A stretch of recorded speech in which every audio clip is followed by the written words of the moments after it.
Gérard Edmond Lauriette, né le 23 février 1922 dans la commune de Capesterre, était un philosophe et un mystico-rationaliste.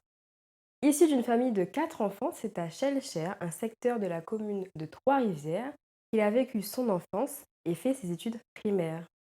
Son père était un capre, c'est-à-dire le fils à peau foncée d'un nègre noir et d'une mulâtresse. Il faisait plusieurs petits boulots, marin-pêcheur, peintre en bâtiment, mais son vrai métier était charpentier. Sa mère était une mulâtresse, dont le mariage fut une punition de son grand-père maternel car celui-ci avait horreur des nègres.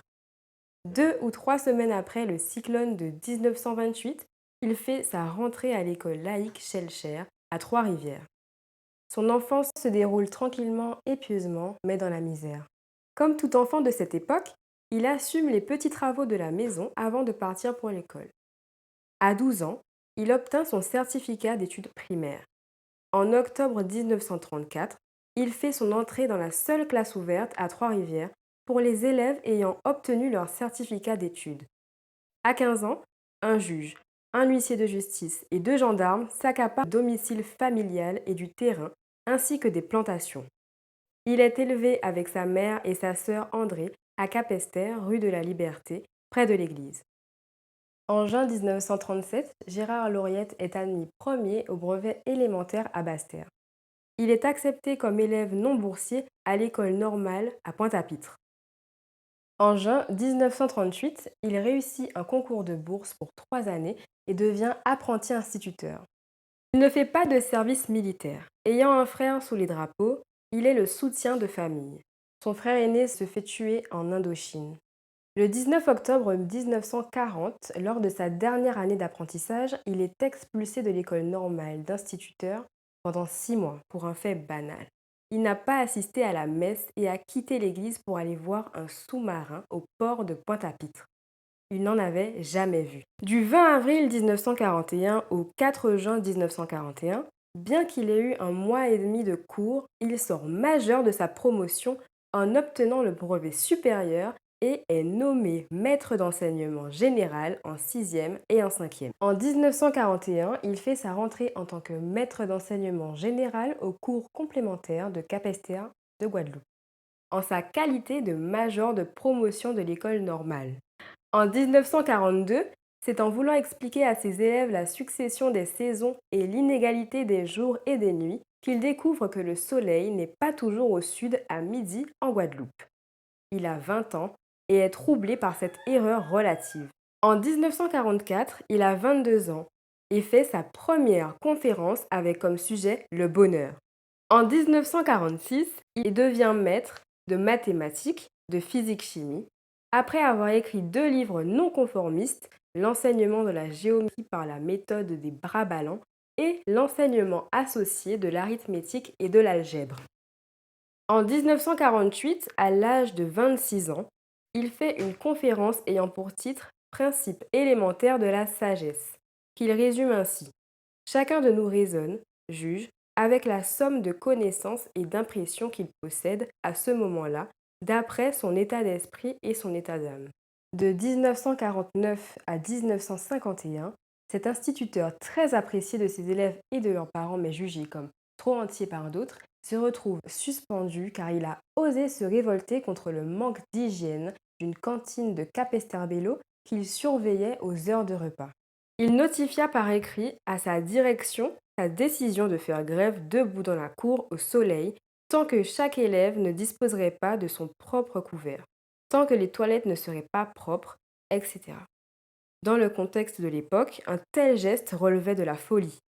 Alors commencèrent ces déboires, déplacés, suspendus, réintégrés, expulsés, mis à la retraite.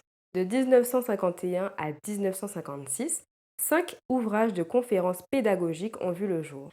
Vers un enseignement raisonné de la morale, morale naturelle et rétrospective, l'enseignement raisonné du calcul écrit aux débutants et aux dégoûtés, méthode de la redécouverte, comment apprendre à lire rapidement aux analphabètes guadeloupéens, l'enseignement associé de la morale, de l'orthographe et de la rédaction.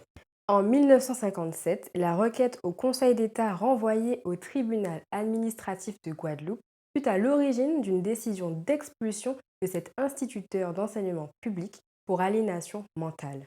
Rien de plus facile dans une situation où l'on a du pouvoir que de fabriquer un fou. La cause essentielle étant ses livres et méthodes d'enseignement.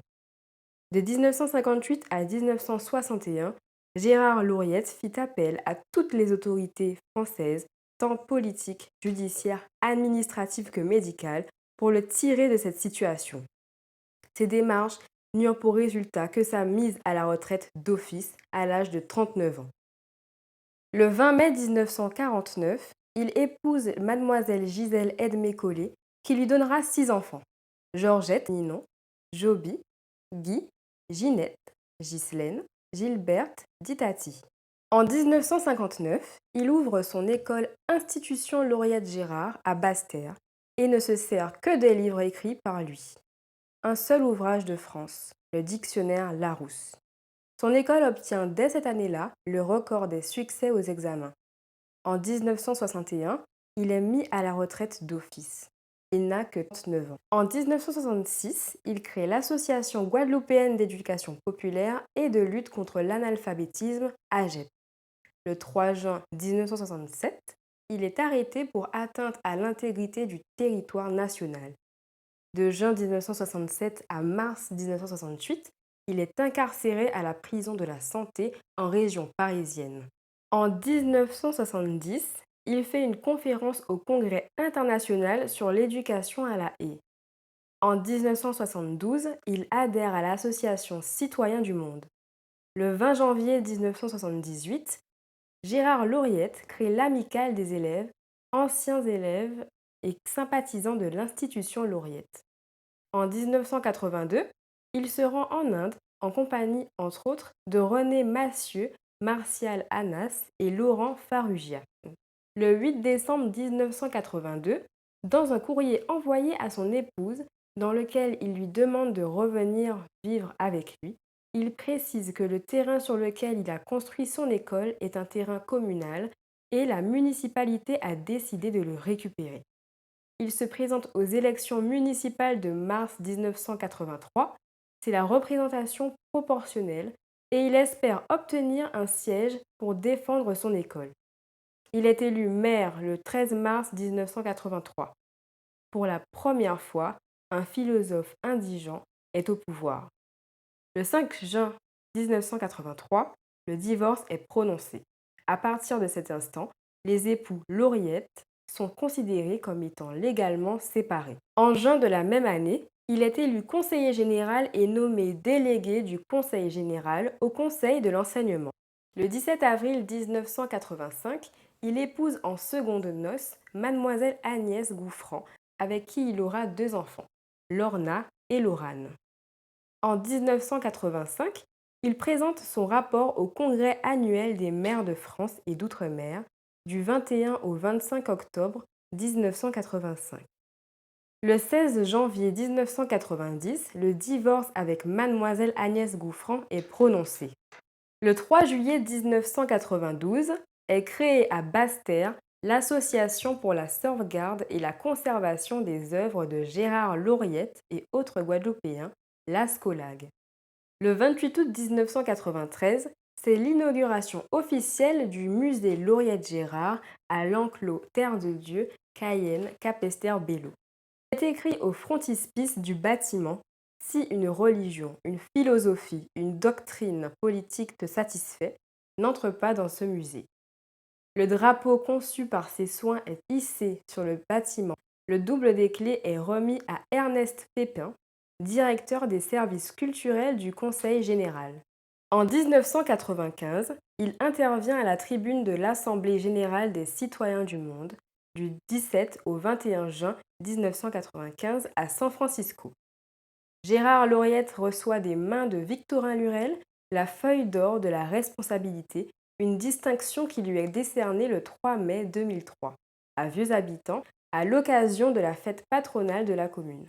En juin 2004, il se présente aux élections régionales et est battu dès le premier tour. Dans le cadre de la Journée du créole, le 28 octobre 2005, la commune de Capesterre-Belle-Eau lui décerne un trophée pour tout le travail accompli en tant que pédagogue. C'est le 17 août 2006 qu'il décède à l'âge de 84 ans d'une crise cardiaque à son domicile dans son fauteuil attitré. Le 4 novembre 2006, les écoles mixtes 1 et 2 du bourg de Trois-Rivières forment le dénommé groupe scolaire Gérard Lauriette. Ce même jour, sur un terrain offert par Anthony Rupert, le frère de Sonny Rupert, au lieu dit Sapoti, un espace public dénommé Square Gérard Lauriette est inauguré. Lors de la Semaine du Créole, en octobre 2007, la commune de Capesterre-Belle-Eau et l'amicale de l'institution Gérard Lauriette Edmond Aigle ont dénommé l'école maternelle de Cayenne École maternelle Gérard Lauriette. Clique sur le lien en haut à droite afin de voir le documentaire sur Papa Yaya.